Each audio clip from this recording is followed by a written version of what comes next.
Well, Chris Rock's one of my dear friends. I was, one of, in his wedding party. So, Nice. I love Chris. I think he is one of the great philosophers of our time. He's just disguised as a stand-up comedian. I think he's the best stand-up comedian working today. And it was, us working together for the first time since Boomerang. We just had an awesome time together making that show.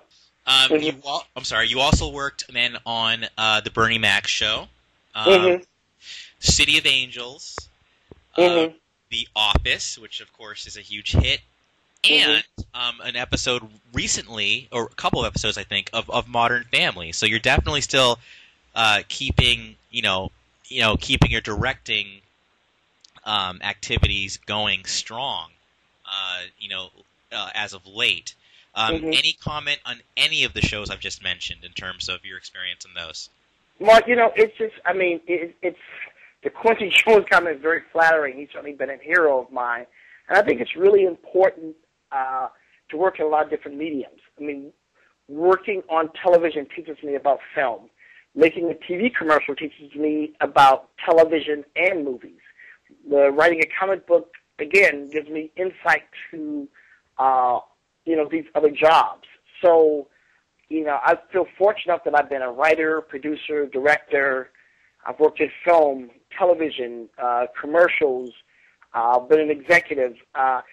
Doing all those different jobs makes me better at all those jobs. And, as much as I love working in black culture, that's always going to be my kind of go-to move because that's working out of my own personal experience. But working on a show like Modern Family, working on shows like The Office, first of all, to work with collaborators on that level of writing, that level of acting is a joy.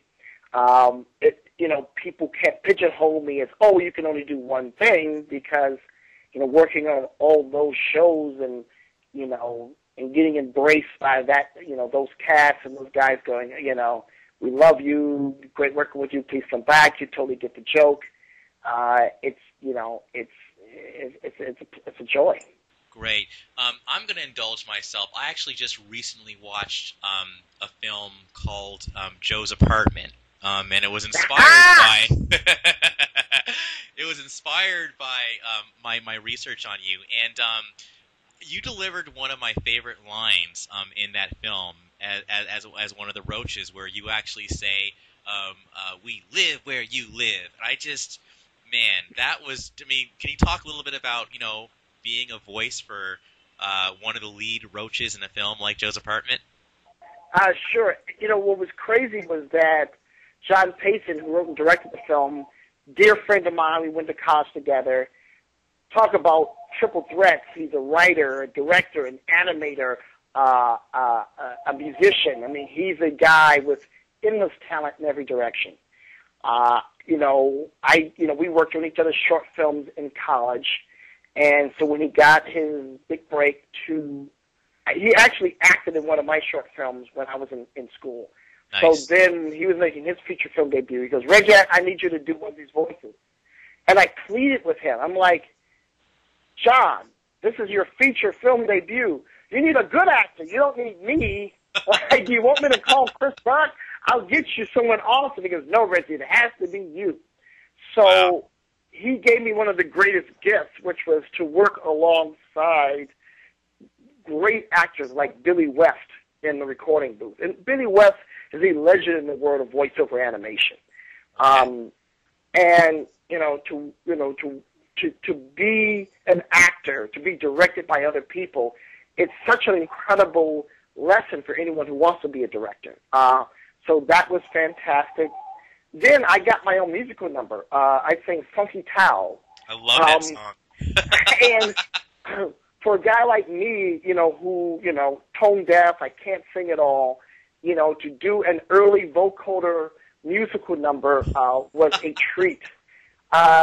So even though, it's a movie about roaches and I can't even get my wife to watch it, I'm grateful that you did, and I won't do it on this interview, but I will break into Funky Towel at the drop of a hat. I am always happy to sing that song. Towel. Oh man, that's the jam. It's truly the jam.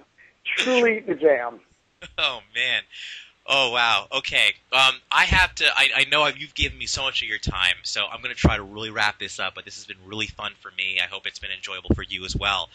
We didn't even really scrape, I believe President of Entertainment for BET, but that's a huge job to have, and we've got to give that a few lines. So talk to me a little bit about, being responsible for the content, really, of a whole entire network.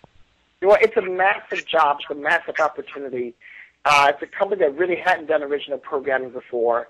There was a lot of very mixed feelings about the network. A lot of people said, why would you do that?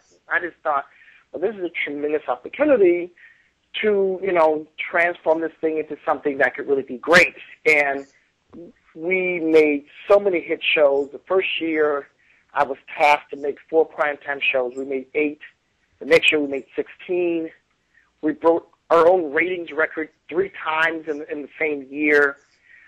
We were winning awards for news. They had shut down the news division a couple of years before. Now we're doing award-winning news shows. I built a home video division from scratch.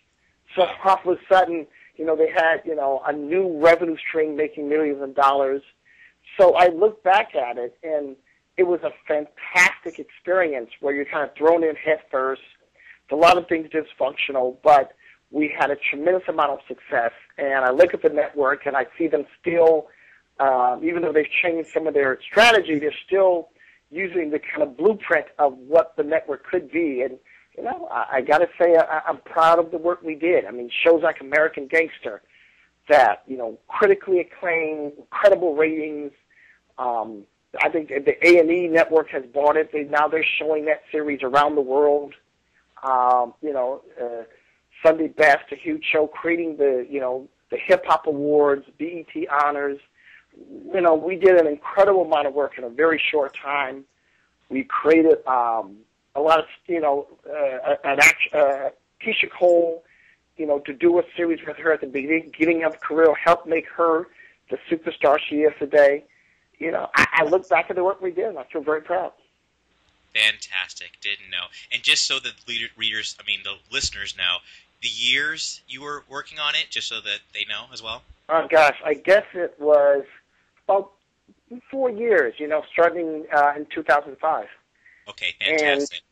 And, I knew I didn't really have a honeymoon period, so 6 months after getting there, I was putting shows on air, starting from Little Kim, and we ended up launching by year 3 BET's first scripted series, Somebodies, which got incredible critical acclaim. So, we did a tremendous amount of work with very little money and very little time.